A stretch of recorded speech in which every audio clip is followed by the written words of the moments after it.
ഇന്ന് നമുക്ക് നല്ല കുറുകിയ ചാറോട് കൂടിയുള്ള നല്ലൊരു കടലക്കറി ഉണ്ടാക്കാം. അപ്പോൾ അതിനായിട്ട് ഞാൻ 1 കപ്പ് കടല തലേദിവസം രാത്രി തന്നെ വെള്ളത്തിലിട്ട് കുതിർത്ത് വെച്ചിട്ടുള്ളതാണ്. ഇനി ഒരു കുക്കറിലേക്ക് നമ്മളിപ്പോൾ എടുത്തു വെച്ചിരിക്കുന്ന ഈ ഒരു കടല മുഴുവനായും ചേർത്ത് കൊടുക്കുന്നുണ്ട്. ഇനി ഇതിലേക്ക് വേണ്ടത് സവോളയാണ്. അപ്പോൾ ഞാൻ ചെറുതായതുകൊണ്ട് തന്നെ ഒരെണ്ണം മുഴുവനായിട്ടും എടുത്തിട്ടുണ്ട്. വലിയ സവോളയൊക്കെ ആണെന്നുണ്ടെങ്കിൽ ഒരു മുറി എടുത്താൽ മതിയാവും. ഇനി നമുക്കിതിലേക്ക് ഒരു മുറി തക്കാളിയും കൂടെ ഒന്ന് നീളത്തിൽ അരിഞ്ഞ് ചേർത്ത് കൊടുക്കാം.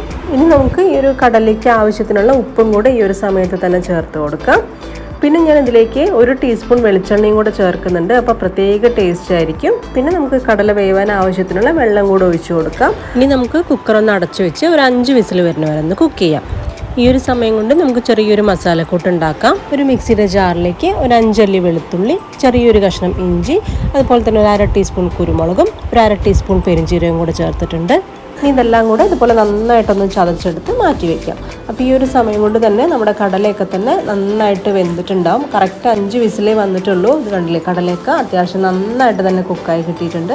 ഇനി നമുക്ക് ഈ കടലിൽ നിന്ന് ഒരു 2-3 ടേബിൾ സ്പൂൺ കടല എടുത്തിട്ട് ഒന്ന് ചൂടാറാനായിട്ട് ഞാൻ മാറ്റി വെക്കുന്നുണ്ട്. ഇനി ഒരു പാനിലേക്ക് 1 ടേബിൾ സ്പൂൺ വെളിച്ചെണ്ണ ഒഴിച്ചു കൊടുത്ത് എണ്ണ ചൂടായി വരുമ്പോൾ നമ്മൾ നേരത്തെ ചതച്ച് വെച്ചിരിക്കുന്ന ആ ഒരു കൂട്ടിട്ട് നന്നായിട്ടൊന്ന് മൂപ്പിച്ചെടുക്കാം. ഇനി ഇതിലേക്ക് മീഡിയം സൈസ് വലുപ്പമുള്ള ഒരു 2 സവാള ചെറുതായി കൊത്തിയരിഞ്ഞ് ചേർക്കുന്നുണ്ട്. കൂടെ തന്നെ ആവശ്യത്തിനുള്ള ഉപ്പും കൂടെ ചേർക്കുന്നുണ്ട്.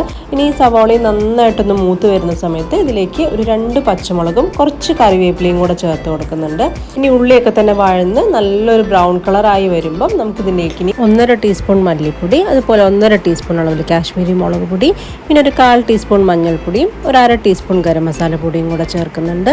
ഈ ഒരു പൊടികളുടെയൊക്കെ തന്നെ പച്ചമണം മാറുന്നത് വരെ നമുക്കൊന്ന് വഴറ്റി കൊടുക്കാം. ഇനി നമുക്കിതിലേക്ക് തക്കാളിയാണ് ചേർക്കേണ്ടത്. അപ്പോൾ 1/2 മുറി തക്കാളിയാണ് ഞാൻ ചേർത്ത് കൊടുക്കുന്നത്.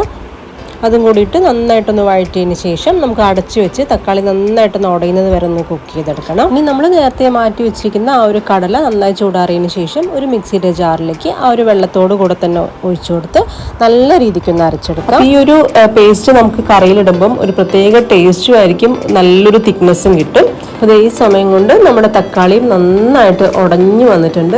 ഇനി നമുക്കിതിലേക്ക് നമ്മൾ നേരത്തെ വേവിച്ച് വെച്ചിരിക്കുന്ന ആ ഒരു കടല വെള്ളത്തോടു കൂടെ തന്നെ ഒഴിച്ചു കൊടുക്കാം. ഇനി നമുക്കിതിലേക്ക് നമ്മൾ നേരത്തെ അരച്ചു വെച്ചിരിക്കുന്ന ആ ഒരു കടലയുടെ പേസ്റ്റും അതിൻ്റെ കൂടെ തന്നെ ഒരു 1/2 കപ്പ് വെള്ളം കൂടെ ഒഴിച്ചു കൊടുക്കുന്നുണ്ട്. ഇനി ഇതെല്ലാം കൂടെ നന്നായിട്ടൊന്ന് മിക്സ് ചെയ്തതിന് ശേഷം മീഡിയം ഫ്ലെയിമിൽ വെച്ചിട്ട് നമുക്കൊരു 5 മിനിറ്റ് കൂടെ കുക്ക് ചെയ്യാം. നമ്മുടെ ഗ്രേവിയൊക്കെ തന്നെ നന്നായി കുറുകി നല്ല തിക്കായി വന്നോളും. ഇനി ഇതിലേക്ക് ഒരു 1/2 ടീസ്പൂൺ ശർക്കരപ്പൊടിയും കൂടെ ചേർത്ത് ഒന്നുകൂടെ ഒന്ന് മിക്സ് ചെയ്തതിന് ശേഷം ഫ്ലെയിം ഓഫ് ചെയ്ത് വെക്കാം. ഇനി നമുക്ക് താളിപ്പ് തയ്യാറാക്കാം. അതിനായിട്ട് ഒരു പാനിലേക്ക് 1 ടീസ്പൂൺ വെളിച്ചെണ്ണ ഒഴിച്ച് അതിലേക്ക് കുറച്ച് ചെറിയുള്ളി, കറിവേപ്പില ഇട്ട് നന്നായിട്ടൊന്ന് മൂപ്പിച്ചെടുത്തതിന് ശേഷം 2 വറ്റൽമുളകും കൂടി ഇട്ട് ഒന്നുകൂടെ വഴറ്റിയെടുത്ത് ഈ ഒരു കറിയിലേക്ക് ഒഴിച്ചു കൊടുത്തു കഴിഞ്ഞാൽ നല്ല കിടിലൻ ടേസ്റ്റിലുള്ള നമ്മുടെ കടലക്കറി റെഡി. അപ്പോൾ ട്രൈ ചെയ്ത് നോക്കണേ.